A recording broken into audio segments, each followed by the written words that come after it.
Hello everyone, आप सभी को फिर से आज एक नए वीडियो में स्वागत है। पिछले हम लोग क्लास में पिछले हम लोग वीडियो में समझे थे कि बृहद हिमालय का विस्तार कैसा था, उसकी सबसे ऊंची चोटी से लेकर और उसके जो भी विस्तार था उस सभी चीज़ को हम लोग काफ़ी बारीकी से समझने का प्रयास हमने किया था। और उस वीडियो को लगभग हमने 10 मिनट या 12 मिनट के वीडियो में हमने पूरे बृहद हिमालय से संबंधित जो भी विषय था, एग्ज़ाम के व्यू से कहें या अपने हम नॉलेज के हिसाब से कहें, अपने जानकारी के हिसाब से भी कहें, उतने हम 10 मिनट के वीडियो में काफ़ी बेहतर से बताने का हमने प्रयास किया था।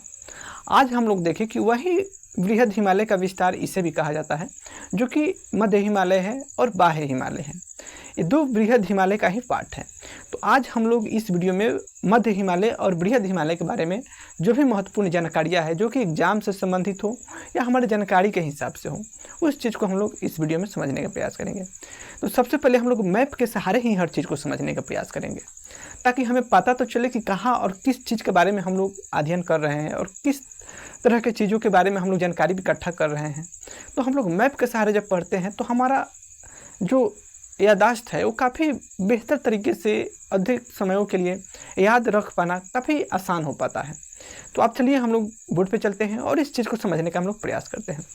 सबसे पहला बात करें कि हमारा जो यह भारत का मैप है, और हमारे भारत में ही जम्मू कश्मीर से लेके और कहें कि हमारे अरुणाचल प्रदेश का जो क्षेत्र है, इसी के बीच में बृहद हिमालय, मध्य हिमालय और बाह्य हिमालय, ये तीन बड़ी बड़ी पर्वत श्रेणियों का निर्माण होता है। इसका हम निर्माण कहें तो एक बहुत बड़ा, जो हमारे भूगोलवेत्ता ने भी इस चीज़ को व्याख्या किया था कि हमारा जो भी पृथ्वी का समय है, यानी जो भी उनका उम्र है, उसको पूरे 5 महाकल्प में उन्होंने विभाजित किया था। यानी हमारे जो भी भूगोलवेत्ता है उन्होंने 5 महाकल्प में हमारे पृथ्वी के उम्र को निर्धारित किया था। पहला हम कल्प कहें, महाकल्प कहें तो प्री पैलियोजोइक, जो कि यह एक महाकल्प है, जो कि यह एक बहुत लंबे समयों को रखा गया है प्री पैलियोजोइक में। उसके बाद हम कहें कि दूसरा कहें कि पैलियोजोइक है, तीसरा कहें कि मेसोजोइक है, चौथा कहें कि सीनोजोइक है और पांचवा कहें कि हम नियोजोइक है, या हम कहें कि 5 महाकल्प है। इससे छोटा हम लोग कल्प बोलते हैं, यानी महाकल्प से छोटा हो जाता है कल्प। तो हमारा पृथ्वी का निर्माण हम कहें कि आज से लगभग हम कहें कि बहुत वर्ष पहले हमारा पृथ्वी का निर्माण हुआ। उसके बाद हम कहें कि हमारे पृथ्वी को जब इस 5 महाकल्प में रखा गया, तो इसे ही हम कहें कि जो चौथा जो युग है, सीनोजोइक महाकल्प है, इसी में हम कहें कि बृहद हिमालय का निर्माण होता है। पहला युग जो प्री पैलियोजोइक है, उस युग में हमारे पृथ्वी पर किसी भी तरह के वायुमंडल नहीं है, किसी भी तरह के जीव जंतु नहीं है। इसलिए हम लोग जो पहला प्री पैलियोजोइक जो महाकल्प है, उसको हम लोग युग नहीं मानते हैं। इसलिए नहीं मानते हैं क्योंकि हमारे पृथ्वी पर उस तरह का ना उस समय ना ही तो वायुमंडल था, ना ही हम कहें कि किसी भी तरह के जीव जंतु था हमारे पृथ्वी पे, इसलिए उसको हम लोग युग नहीं मानते हैं। हमारे हिंदू धर्म के अनुसार भी लगभग 4 युग बांटा गया है। 4 युगों में कहें कि पहला हमारा कहें कि सतयुग था, उसके बाद में हम कहें कि त्रेता था, उसके बाद हम कहें द्वापर है, और वर्तमान में हम कहें कि कलयुग चल रहा है। तो हमारे हिंदू धर्म के अनुसार भी 4 युग में बांटा गया है। और हमारे भूगोलवेत्ता भी हम कहें कि पूरे 5 कल्प महाकल्प में इन्होंने विभाजित किया था, परंतु एक कल्प इन्होंने किसी युग का नाम नहीं दिया, क्योंकि उस समय हमारे पृथ्वी पे किसी भी तरह के जीव जंतु नहीं होने की वजह से। इसलिए हमारे भूगोलवेत्ता भी 4 महाकल्प ही मानते हैं। और इसी 4 महाकल्पों में से हम कहें कि जो सीनोजोइक जो महाकल्प है, इसी समय हमारे बृहद हिमालय, मध्य हिमालय और बाह्य हिमालय का निर्माण होता है। जो हम कहें कि महाकल्प है, इस समय हम कहें कि जो सीनोजोइक जो महाकल्प है, इस समय क्या हुआ था कि जो हमारे भारत और तिब्बत का प्लेट देख रहे हैं, इसके बीच में 33 सागर हुआ करता था पहले। और जब भारत का प्लेट और तिब्बत का प्लेट जब आपस में टकराया, तो वहाँ का जो सागर था वह ऊपर उठ गया, जो वर्तमान में हमारा बृहद हिमालय का पार्ट है। और यह हमारा बृहद हिमालय सबसे नवीनतम मुर्दार पर्वत श्रेणी है, यानी सबसे नया पर्वत श्रेणी में हमारा बृहद हिमालय का नाम आता है। बृहद हिमालय की सबसे ऊंची चोटी की बात करें तो ये हमेशा बढ़ते घटते रहता है। जैसे कि किसी भी बुक में आप पढ़े होइएगा 8,848 मीटर, किसी भी बुक में आप पढ़े होइएगा 8,850 मीटर, तो ये घटते बढ़ते रहता है। उसके बाद में हम कहें कि वहाँ जो कल्प है, कई युगों को हम लोग जोड़ के, छोटे छोटे हम कहें कि कल्प को जोड़ के हम लोग महायुग बनाए। तो उसी में कहें कि हम लोग जो देखें यहाँ पे बृहद हिमालय का जो निर्माण हम पहले देखें, तो ये तीनों जो पर्वत श्रेणी है, इसमें सबसे पहले बृहद हिमालय का निर्माण हुआ, जो कि ओलिगोसीन कल्प में हुआ था। महाकल्प हम कहें तो सीनोजोइक है, और कल्प कहें तो ओलिगोसीन कल्प में हमारा वृहद हिमालय का निर्माण हुआ, जो कि 40 करोड़ वर्ष पूर्व यह वृहद हिमालय का निर्माण हुआ है। तो आज समझ सकते हैं अभी से 40 करोड़ वर्ष पूर्व हमारे वृहद हिमालय का निर्माण हुआ। और किस कल्प में हुआ? तो ओलिगोसीन यह कल्प है। आप हमेशा ध्यान रखिएगा कि जो हमने सीनोजोइक कहा था उसको हम लोग महाकल्प कहते हैं, और इसको हम लोग सीधा कल्प कहते हैं। उसके बाद में हम कहें कि मध्य हिमालय का कब निर्माण हुआ था, तो वो मायोसीन कल्प, यानी मायोसीन कल्प में हम कहें कि मध्य हिमालय का निर्माण होता है, जो कि 10 करोड़ वर्ष पूर्व हमारा कहें मध्य हिमालय का निर्माण होता है। और सबसे लास्ट में कहें कि हमारा बाह्य हिमालय, या इसी को शिवालिक हिमालय कहा जाता है, जो हम कहें कि प्लायोसीन कल्प में इसका निर्माण होता है, जो हम कहें कि 4 करोड़ वर्ष पूर्व हम कहें कि बाह्य हिमालय का निर्माण होता है। तो ये हो गया हमारे वृहद हिमालय का डेट कि आखिर कब से वृहद हिमालय का निर्माण हुआ, और यह हमारे नवीन पर्वत श्रेणियों में से एक है, तीनों पर्वत श्रेणियाँ।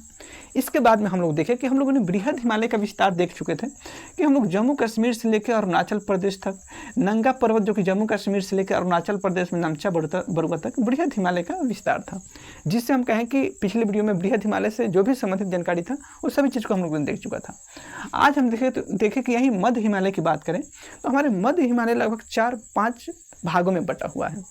इसमें कहें कि पहला कहें कि पीर पंजाल पर्वत श्रेणी है, जो कहें कि यह पूर्णतः जम्मू कश्मीर में स्थित है। उसके बाद में कहें कि दूसरा जो देख रहे हैं धौलाधर श्रेणी है, जो कहें कि जम्मू कश्मीर और हम कहें कि हिमाचल प्रदेश में स्थित है। उसके बाद में हम लोग कहें कि नाग टिब्बा, जो कि हिमाचल प्रदेश और उत्तराखंड के क्षेत्र में यह स्थित है। उसके बाद में हम कहें कि महाभारत जो पर्वत श्रेणी है यह हम कहें कि पूर्णतः नेपाल में स्थित है।